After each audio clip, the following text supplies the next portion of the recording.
broke the gas toning. We throwed around. I'd give anything I'd kept that. Hmm. My uncle come in, he'd pick it.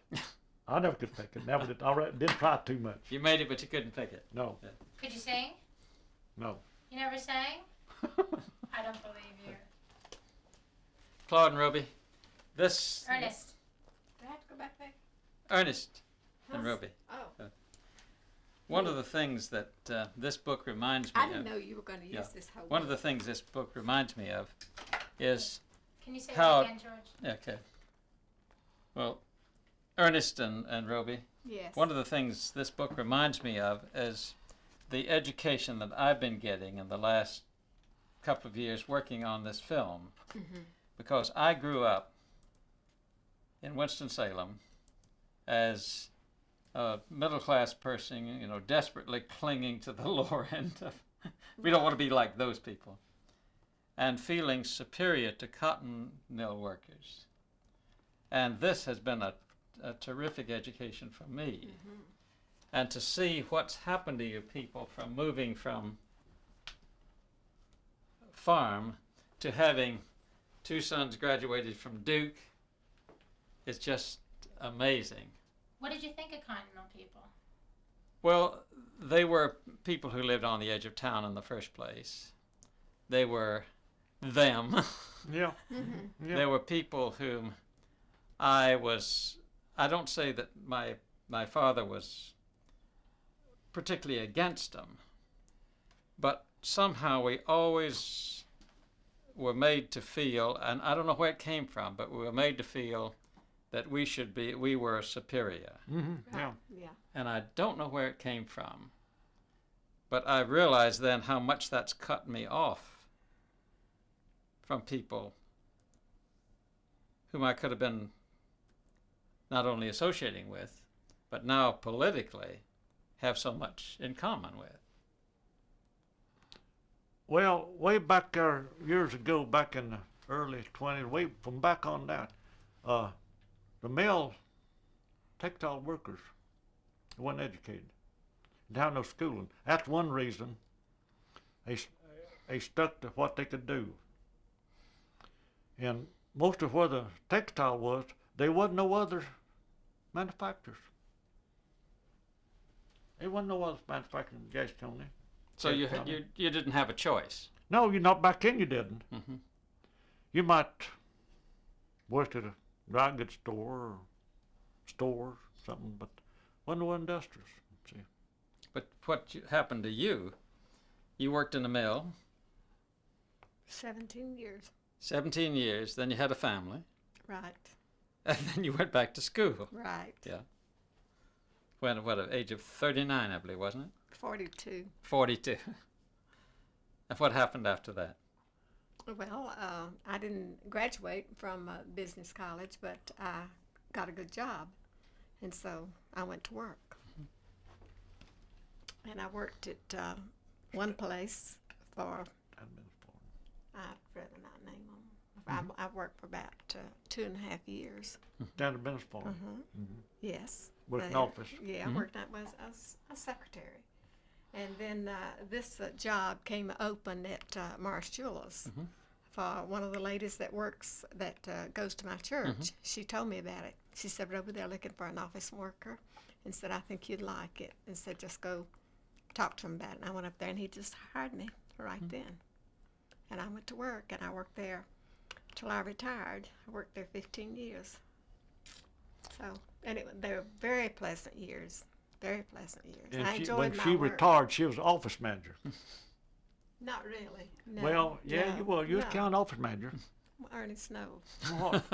What was you? What was you? You took. Well, I was sort of looked after. I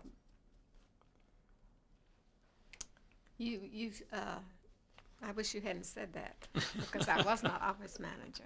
In other words, she ran the place, but she never let him know it.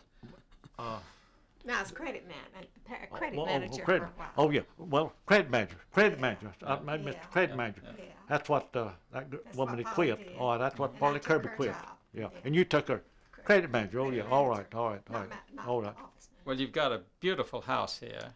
We've seen where you were born, Not where you were born. We Oh. would say where you worked, where you lived when you first went into the mill. We've seen the house, the first house you built, and now we've seen this. You were going to show me the plans for this house. Yeah, I done showed you the Yeah. blueprint. Could you show that to me? Again, I Yeah. thought you showed it to him. He's got him. Yeah. Yeah. Want to bring it over here? Ernest, want to bring it over here?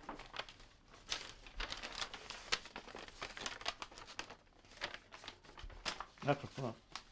So this looks completely professional to me. And you did it all yourself? All myself, yeah. Yeah, I drove Drew that it all myself. yourself? Yeah. You ever have any drafting courses, or this is all just with a ruler No, and he just drew it. common sense? I think it indicates how much skill you developed working on your various jobs. Well, he sort of looked at others too and learned from that, and he just learned how to do it. He just did it. One more thing. We've talked to some of the kind of managers of factories, and they've said, well, textile work didn't really take much skill, and so they could kind of, workers were kind of interchangeable. George, could you say that again? Yeah, we've talked to some textile manufacturers. I drove two. This is the first one I drove. Aha, this is the first. The first one, and I drove. I don't know how come I drove two more. I drove. That's the first one, and I drove the other one. And this is your second. That's the last one. That's what he built by there. Well, Ernest, I've talked to some textile engineers, kind of systems managers, and people like the Bedo people, and they seem to act like textile workers didn't have to have much skill. Most of the job you didn't, but when new machinery come out, like an Abbott winder, automatic spooler, and when it kept them up, you'd have to be trained for weeks. You had to keep it timed, had to keep the knotter up, goes around, they'd put the bobbin thread on it, hook it up, knotter would go around, pick it up, go through the knotter, lay it up on a cheese, and that cheese went to twister room.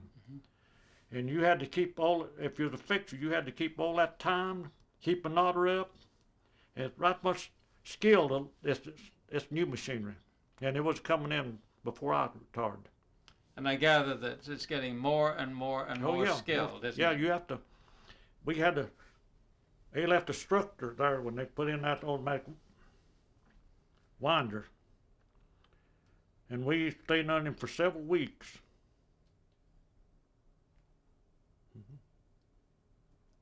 The present day textile workers have got to be. Oh yeah, yep. A Even lot of skill work. Yeah. Yep.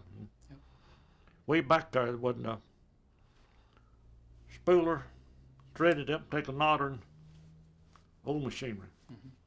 But new machinery comes out, it's complicated. And expensive machinery. Oh yeah. You know, the title of loom fixer no longer exists. You're now a loom technician, or a textile executive technician. George, I just wonder if spending time with Ernest and hearing about all this has challenged a lot of the myths or the misconceptions that we had before we even came here in terms of ability to organize. Well, one of the things that is still a mystery to me. I Hang on have a to be sec. frank with you. Let me get over here. Okay. Do you want to be on your knee? Yeah, sure. You can look up at him. Here, watch the boom. One of the things that's still a mystery to me is how you people organized in 34 so that there were so many locals and you got hundreds of thousands of people to come out. They've never been able to do that since. do you have any explanation about why and how that happened? Well, I don't understand myself, but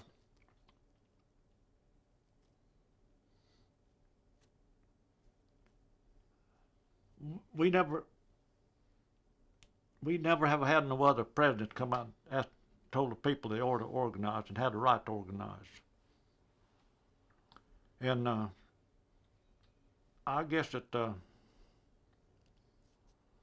knocked the faith in union back when we lost the general strike. So that it was the New Deal that gave people the hope, Yeah, that's right. and the defeat killed it. It hurt. It hurt. Well, one of the things that's so interesting to us is to see young textile workers now, how excited they get when they found that way back yonder, their grandparents actually did organize, because they've been told all of their lives, Southern people can't organize, they don't want to organize, and this has made it harder for them. It would be hard now to organize. On up today, it'd be hard to get them to organize. They got that fear.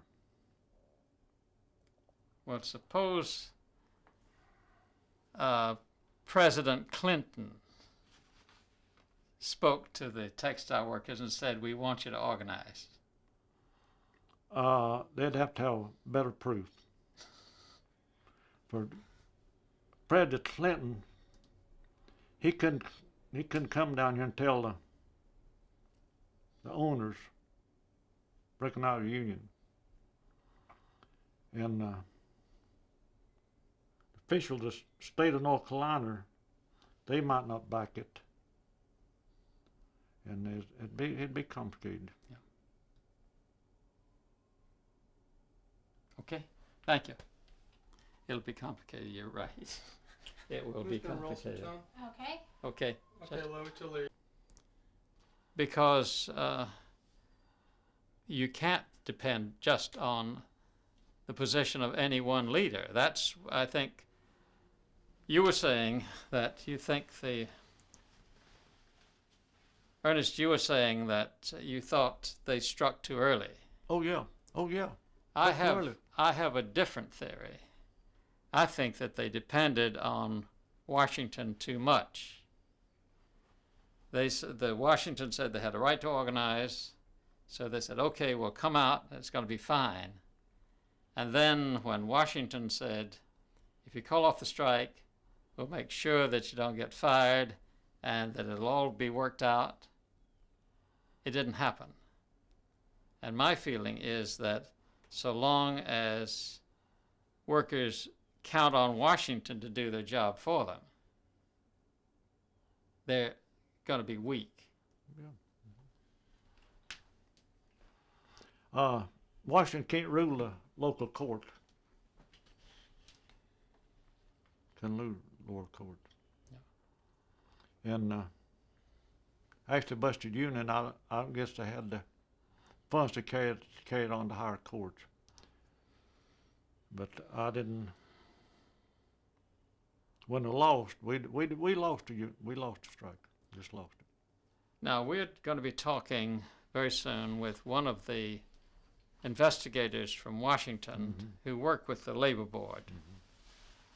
He was a very sincere man. We've got his reports. We worked like just blue blazes to clear up these things.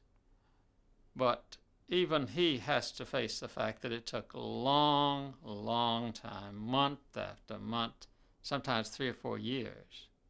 Get it through. To get it through. That's what a textile, and that's what hurt organized labor. If you have a hearing, it take too long where you win or lose. So you take most of the textile workers, they couldn't last that long. If it struck and didn't have no job, they couldn't last that long. So they think about that. That's it. I'll tell you what helped some of these plants organize when they commenced putting the black people in the mills. Nearly all of them goes for the union. Why? Well, he wasn't. He come up hard, had it hard all his life, and he's willing. Seemed like he's willing more sacrifice than some of the white people. I've noticed that. They can. I reckon they think they could. Well, we can tough it out. I've noticed that. I mean, most of the black people will be for union. Mm-hmm. What I've talked to. Well, that's what we found. We've we've photographed in a lot of locals, and they certainly have been strong. My theory is that they came out of the civil rights movement about 64 when they first started working in the mills. So they came from a victory. It wasn't a cheap victory. I mean, lots of people got killed, but they had a victory. Yeah. The white people have come from 3 generations of defeat. Yeah. And I guess that's the difference. But having said that, something's got to change.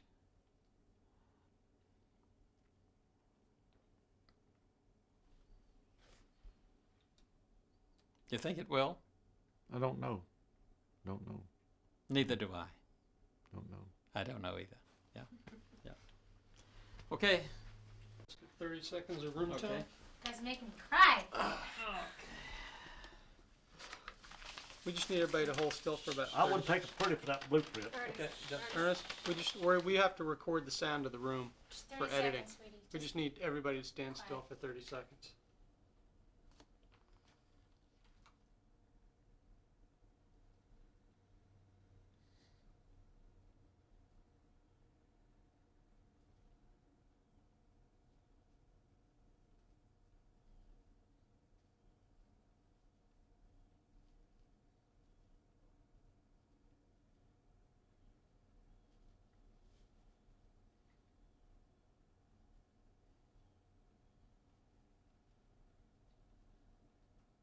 Okay, end room tone. Okay. Wife, I'm not. I don't want to get his son in here all the time. I think because there's going to be distractions. You know, the people looking off, people looking not bored, people looking watch. You see, it can be very distracting. It can be very distracting to have too many people in a scene. I just think he might be helpful because he was last week when we were here. He was also, yeah. The voice, everything else is so unfocused. His voice. Yes. Okay.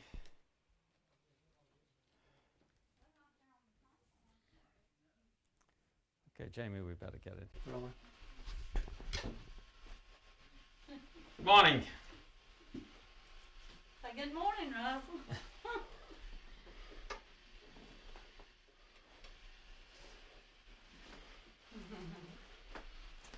You want to sit up on the other end where you be close to the TV? Yeah, Just you're like all right. Just like use that hand.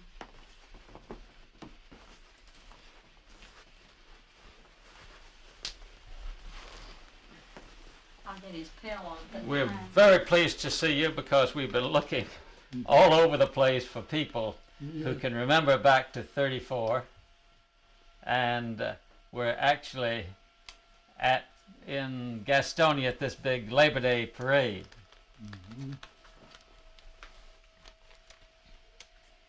We always cooperate with the Gastonia people. Yeah. Gazette, I've been taking it all my life. Ever since I can remember, I've been taking the Gastonia Gazette. And we appreciate it. We know a lot of the people. My brother-in-law used to be the managing editor over Ray Jemison, and he married my wife's sister. And we always enjoy reading the paper every day. Well, we were saying you particularly because you worked in the mills over there.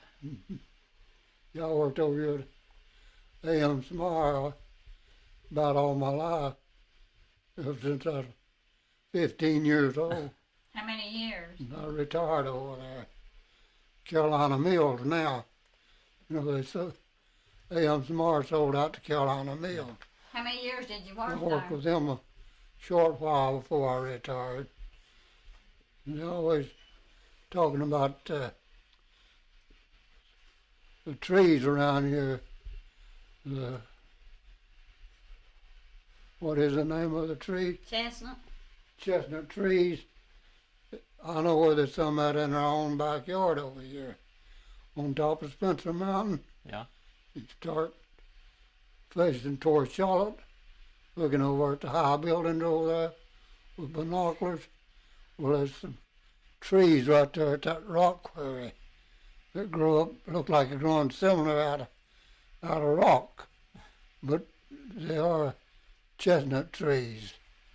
I've been up there in the fall of the year when we have our services up there. And 4th of July, a lot of times, we go up there and have a little celebration. And the trees do look like they're growing right up out of rock. And you can't see them, you know, until they get filled out pretty good. We're thinking about another celebration way back in 1934. 1936. 1934. 19, You remember you were working at the Smyers then? Yeah, I was working at Smyers then. That's when they had that big strike up here and everything at Firestone.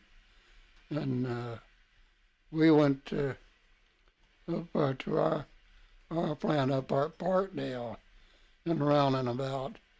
And they negotiated with us, and they stopped their build off until the strike was settled, which was but just a few days, and everything went on smoothly, and everybody, out a few days, went right back to work like nothing had ever happened.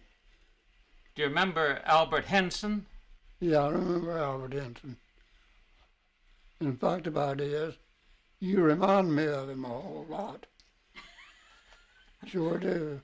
Well, tell us about Albert Henson. Well, he was just a regular, ordinary fellow, and he thought if he could get in with that union leaders, and first one thing, you'd reckon a pile of money, I reckon, by helping them get people to join the union and pay their dues.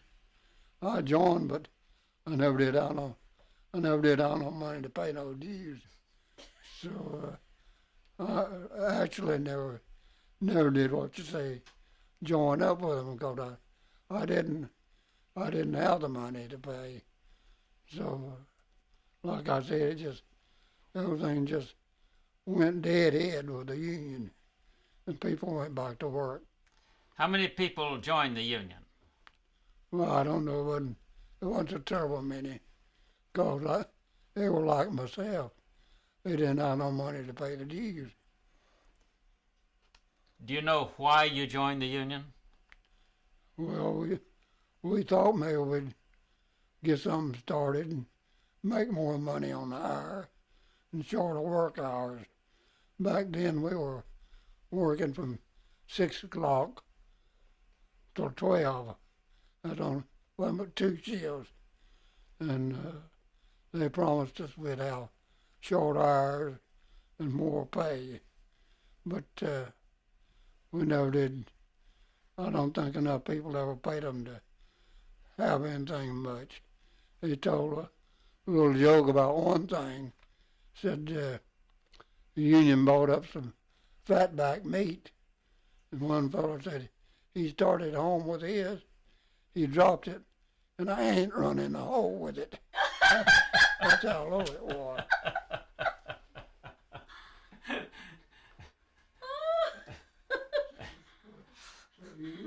Union Union just went kerflop. Well, ain't That's went about off fire, didn't it? Now, did you go to this big Labor Day parade over in? Do what? Did you go over to the big Labor Day parade in Gastonia? Oh yeah, I was up in front.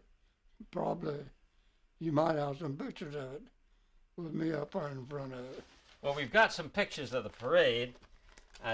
Maybe you could recognize yourself here. Let's see. This is one that says Ranlo Local. That's it. Look at it and see if you could find yourself or anybody.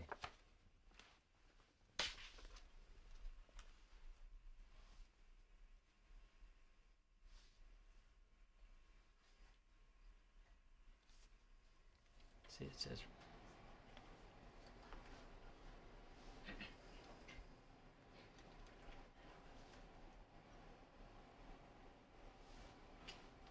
Can you turn that on? It looks kind of like it might be me right here. What, the air conditioning? Right here? Yeah. Now, were you playing the drum? Yeah, I played the drums, and then I let another fellow play the drums some too. And so I went marching in with the rest of them, and marched from there down to the Lineberger Park, where we all gathered together. Well, let me show you a picture of that gathering at Lineberger Park. You see this?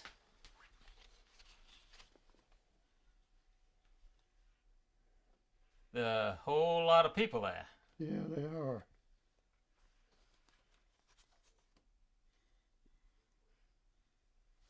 That's you right there, ain't it?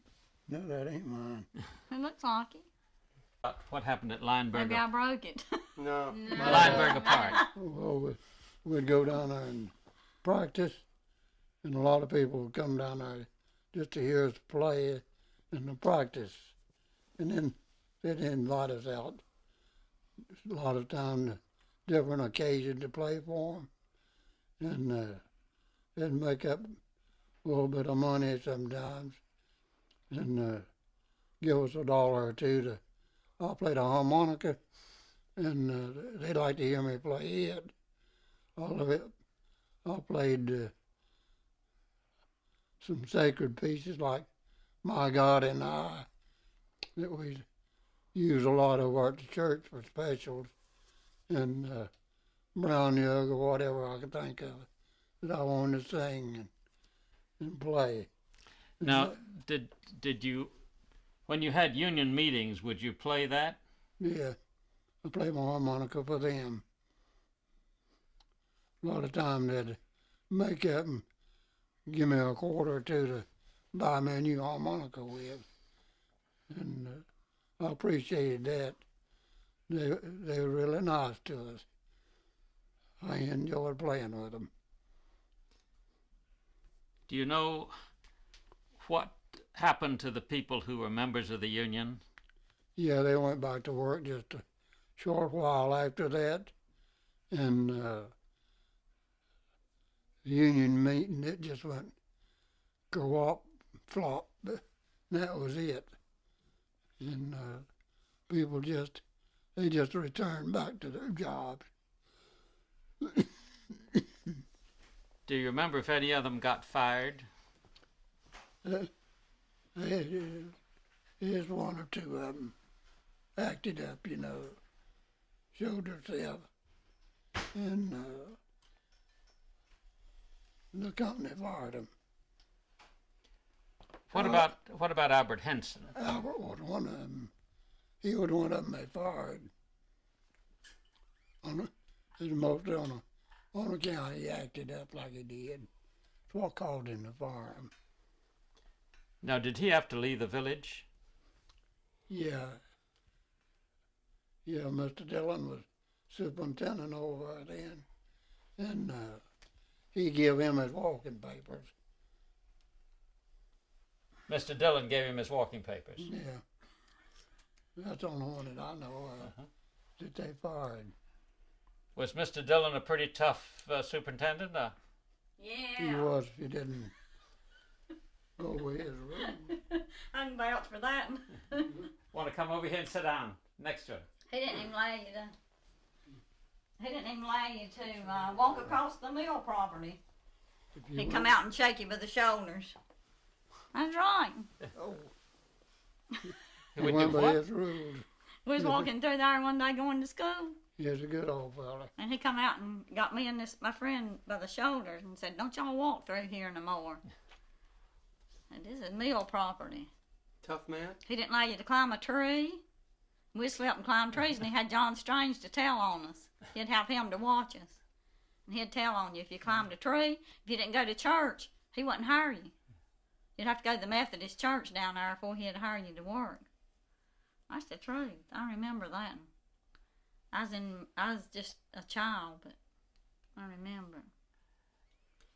We saw in a complaint, you see, we've got all these papers from Washington where people complained about Mr. Dilling, and they said that he would cause people to pledge money to that church and then he would take it out of their pay. Right. That's Yeah, right. he did that. We'd go by there with our report cards and everything. We liked him for that because he'd give us a dime or a quarter if we had A's. And if you didn't have A's, you know, you might get a nickel or something, but you didn't get much if you didn't have a whole lot of A's.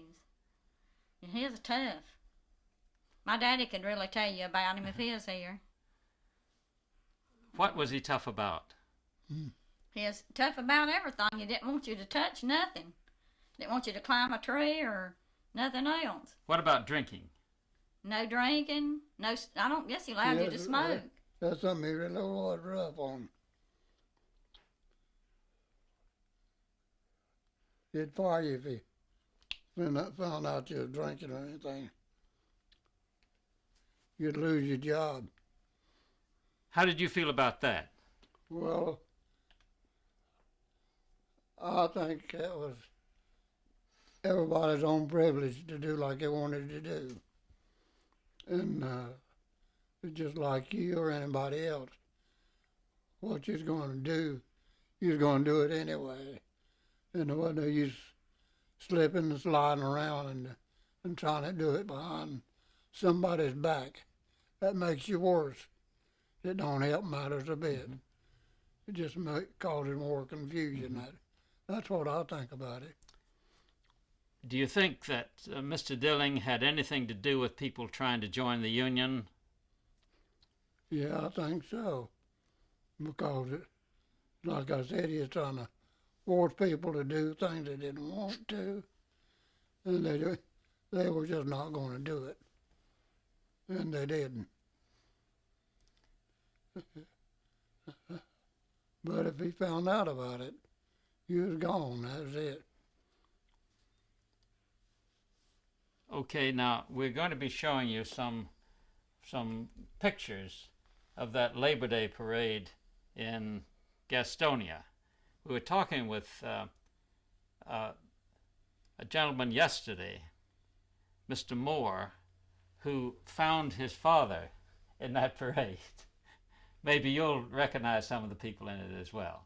I just need you to do these pictures again because Okay. I didn't get it clearly. Okay. Now, this is what happened in the back of the picture here. It says Municipal Park, but you says it was Lineberger Park. Did they call it that back then, reckon? Okay, now, do you see anybody you know there?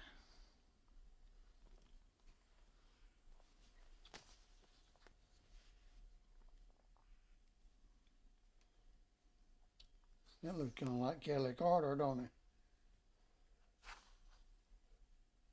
Kelly McCarter, you mean? Kelly McCarter. You see signs from all of these locals. Yeah. Do you remember how you made your signs? They got somebody to print them up for them. That there's really a hollering. What about this? There you are, Russell. I know, that's what I said. You was young back then, wasn't you? Yeah. And good looking.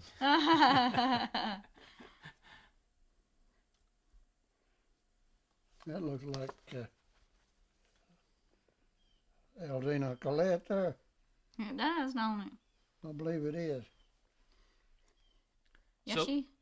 What surprises me is with a supervisor like Mr. Dilling, you had the courage to go in the parade and go to this park when you knew that he was against the Union. Mm-hmm. But like I said, the union promised us shorter hours and a cut rate in the program of joining the union, and it wasn't very long after that until the 8-hour work law come in, and we was going to get a cut rate in joining the union, but I never did have the money, and I don't think many other people had the money to even pay the cut rate price. So the union, it just backfired and went to flop. And that was about it. Mr. Dillon probably couldn't do nothing with all them many people. That's why he didn't do nothing. He couldn't do nothing with them. He wouldn't have had nobody to work for him. Yeah. That's probably why he didn't do nothing with them. Well, they really poured out. What we're trying to figure out is how, with all of this being afraid to join the union, so many people had the courage to join and come out. Mm-hmm. Now we know that when the Blue Eagle, you remember the Blue Eagle? Mm-hmm. NRA, when Roosevelt got elected, shortly afterwards something called the Cotton Textile Code came in, and they limited the hours you could work. They cut it down to 8, and they made a minimum wage of $11 a week for 40 hours, and they eliminated child labor, and they said you had a right to join a union. Mm-hmm.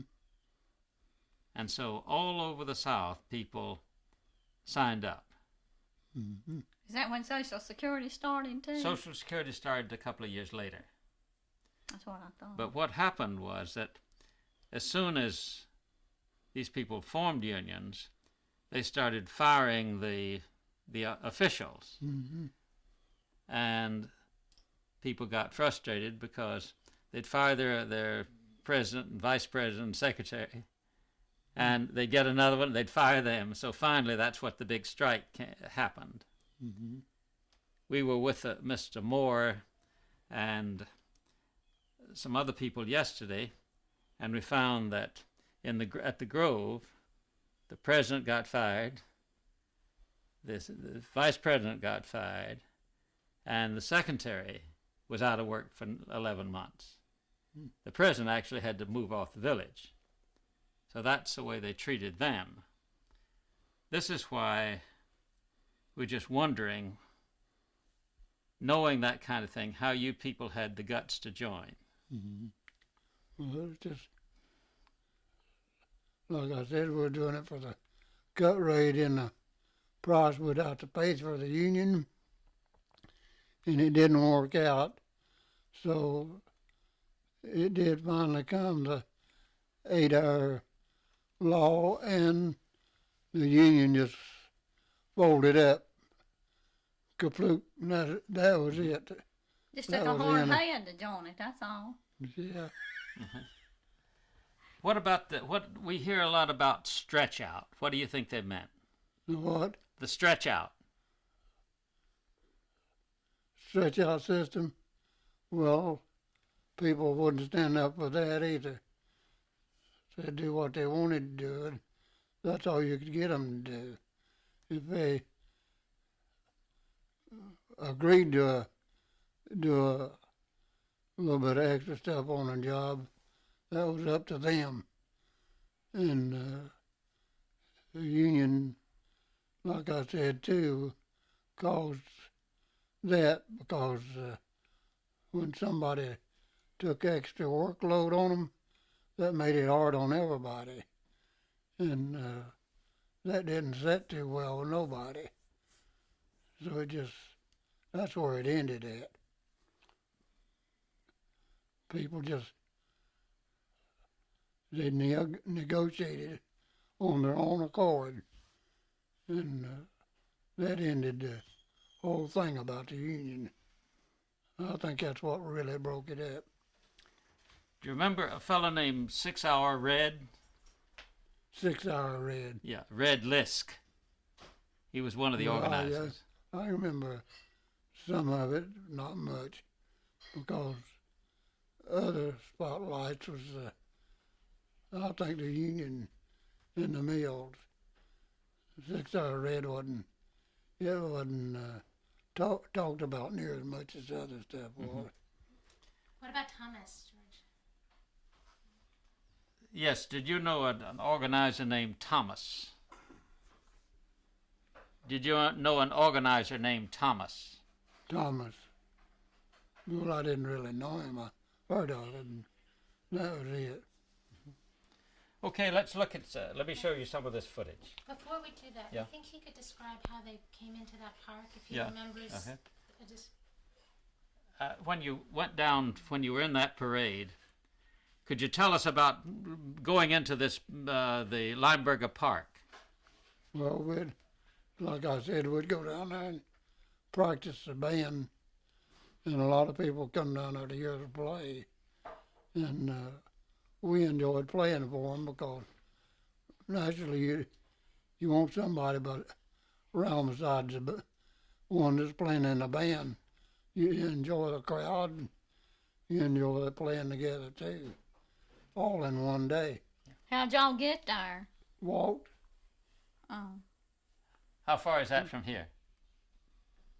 it's about 4 or 5 miles, I think. About 5 or 6 miles. But a lot of time people had cars come around and pick us up and take us there and bring us back. Okay, let's look at this footage. Okay, where's my?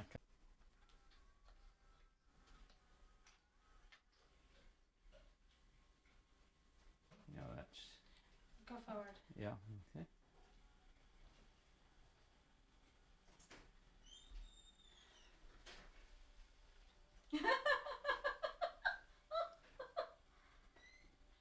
You know, George, since we're here, should we do it? Mm-hmm. It don't have the sound, does it? Yeah, we do. Does it? We'll go back on that in a few minutes.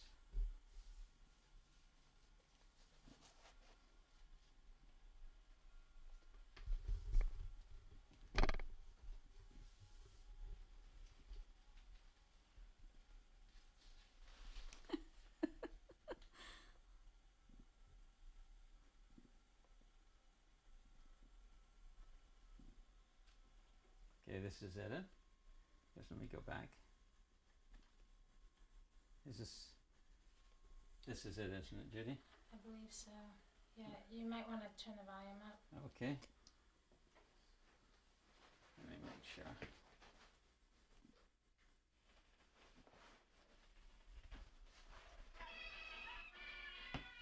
Here comes the band. George, you might want to introduce it. Okay. What we're going to be looking at now is some scenes from the Labor Day parade, the first Labor Day in September in 1934. Now this is just pretty raw footage that was taken at the time. It comes out of the archives from University of South Carolina.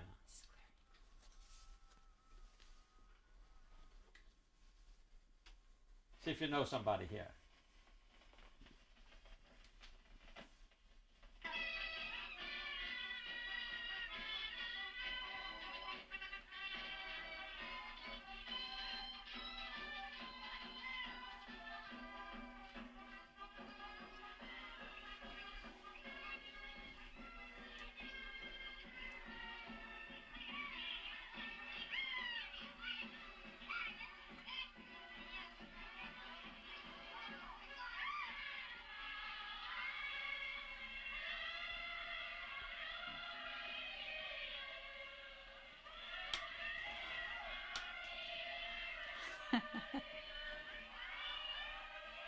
I shall not be moved.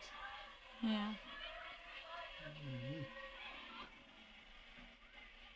Now in this you can hear the drum. You may hear yourself.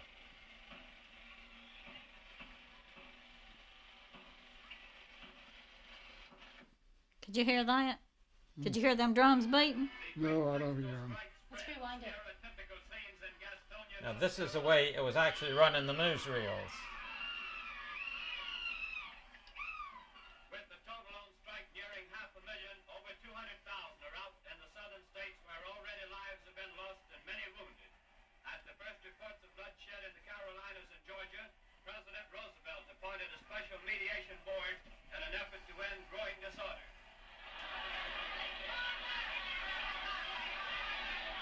Now this next man is Albert Henson. There he is. Yeah, there he is.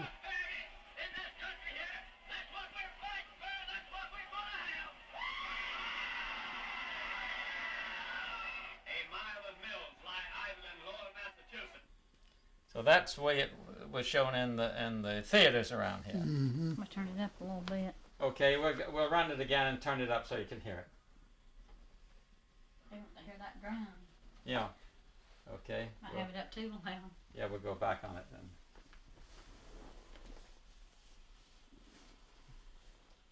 So Russell was led the group from Ranlo into Gastonia on that day. I guess. That's what he's saying.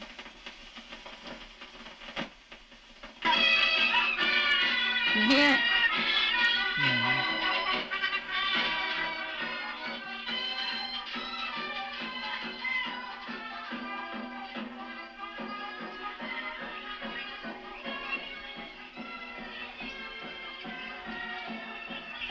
Yeah, that's me playing the drum. Okay, you're gonna see yourself in a minute.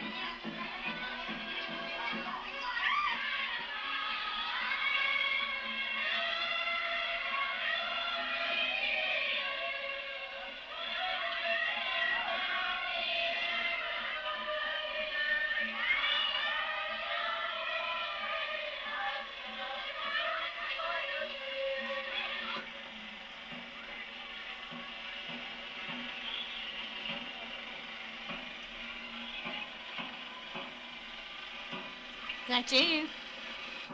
That you beating the drum? The great Texto strike spreads. Here are typical scenes in Gastonia, North Carolina.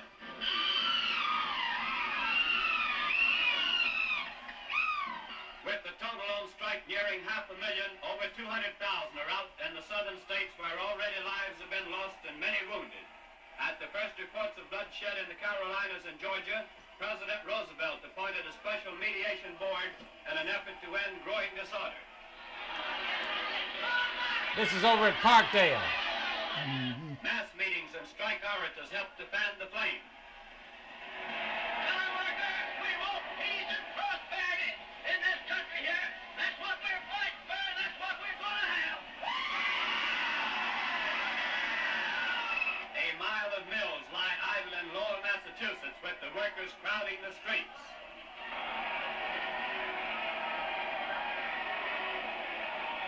Police stand guard in dozens of cities throughout New England, where over 100,000 have quit their looms. Frequent clashes with troublemakers and scores of arrests mark the walkout. I didn't know they had all that. The crisis was growing graver as these films were issued, but federal intervention brought hope of restored peace. No wonder I'm so mean. I was born in the war. Does that bring back any memories to you? Yeah, it reminded me of the strike a whole lot. And things that were done, things that were promised, and about us getting shorter hours, more pay hour. But they didn't come till later on, though. Finally did get a hike in pay, and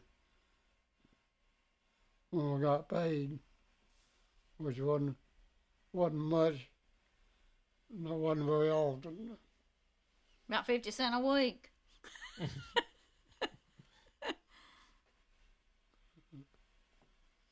Or did you get $1? I forget how much, honey, but it wasn't much.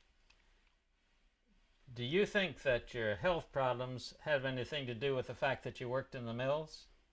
You had a whole lot to do working where the cotton dust was, and back in the roller shop was chemicals. It had a lot of everything to do with my health problem today. Have you been able to get any compensation for that? None except the Medicare and my own insurance that I pay for. Yes, you did. You got something from Brown Lung. What? You got something from Brown Lung. Well, The lawyer come here and you went to. wasn't that through Medicare too? He could have got more if he'd told him, you know, but they settled it out of court. So he bought me a car with it.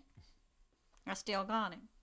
Well, now we know that brown lung thing came about because a lot of people organized, union people and others organized to get that brown lung, and it took them a long, long time. They still have meetings, I think, but he never did go to the meetings. But that was a good example of what organization can do, is it? Right. Did you ever go to those meetings, brown lung meetings? No, I never did go. What about you, Mrs.? No. Yeah. I didn't have no reason to go, except for him, but I didn't even think about me going.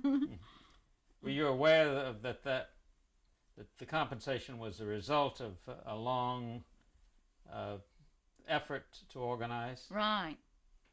I'm sure it was. Paul Brown over at Smire, he goes to them, I think, or used to. Didn't Paul used to go? I think so. Is Paul still living? Yes, and he's got brown lung too. He lives on 2nd Street, Smire.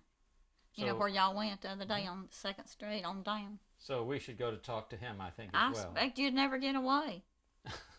I ain't never seen a man could talk that much. He's an out shoe salesman. Yeah. He's older than you. He's in his 80s. Yeah. He had open heart surgery not long ago, but he had a hard time, but he's doing a lot better. So he's a good person for us to talk with. Yeah. Okay. In a few minutes, we may. You know him? Yeah. We may ask you to call him up and introduce us. All right. Okay. Sir, what we're going to do now is I'm going to show you some material we have with Albert Henson talking, and see if this brings back any memories. Okay. Okay. I've got to run it back till I can find it. So I'll have to back up.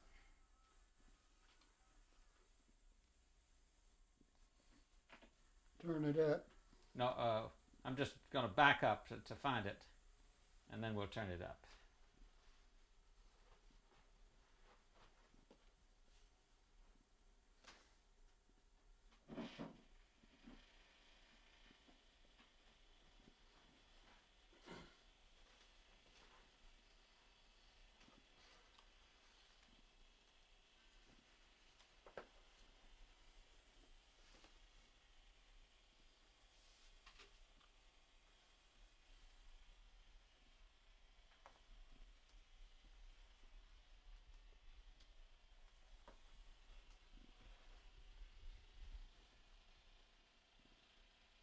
Yeah, I bet you Paul knows something about that. Yeah, Paul knows something about it. sounds like a good man for us to talk with. Actually, I was told last night that Paul was probably a member of the union. He probably was. He's something else. If you leave, you have to leave him talking. There he is. Yeah. He had to be a roughing to get in all that, didn't he? You sure did. Okay, we're going to be just okay. Now we're going to hear him.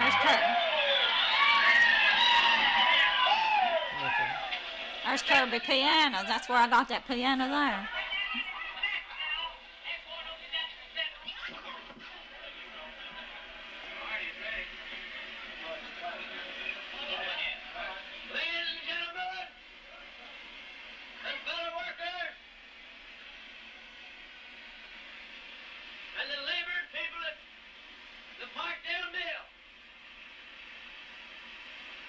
We come over here this morning to help you get a better condition with us at the Small Manufacturing Company, which is one of the same chain of mills as the Parkdale. There's a few of you people here that belongs to this organization, and we want you to join and set you up a union local here. I know you can have a good union local. We just talked with the superintendent. He first wanted us to wait till 2 o'clock to stop off. I come out here and put it to a vote, and the people voted 100% to stop off now.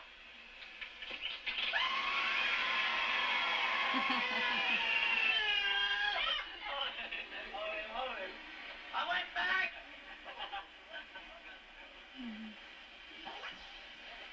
I went back in another conference with the superintendent, and he asked me how long we'd give him to stop off, which we realized that we have to give him time to raise their weights, take care of their rollers, because we want to work again. But we want better conditions when we work again.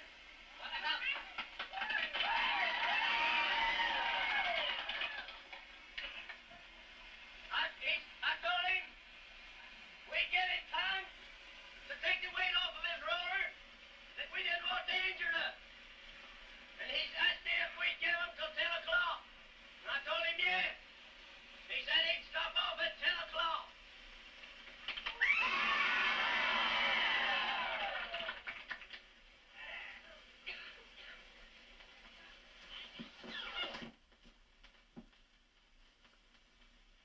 There's a few old cars.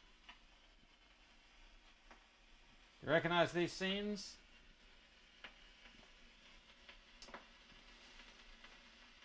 Yeah, That's Sure. that's Parkdale, I think. yeah, it's Parkdale. There's the entrance. They closed it down, didn't they? Didn't they close Parkdale down not long Yeah, ago? they all stopped off a few And days. now they've closed Firestone out. Did you go over to Parkdale Yeah, I was up there. when? I was playing the drums in the band. We marched on down there into the Lineberger Park. And I played a little while down there. Then I got that other boy to play some. What was the name of that park? What'd y'all call it? Lineberger Park. I know, but what? Municipal Park. they call it Municipal. now. I might ask Miss Keller. They live down He there. might see himself there. They're marching. Yeah. You see the people marching there. Yeah. Ain't that you, Russell? That little feller there, is that you? Let's go back on that just a moment and see. Need to do a quick reload. Okay, back you up.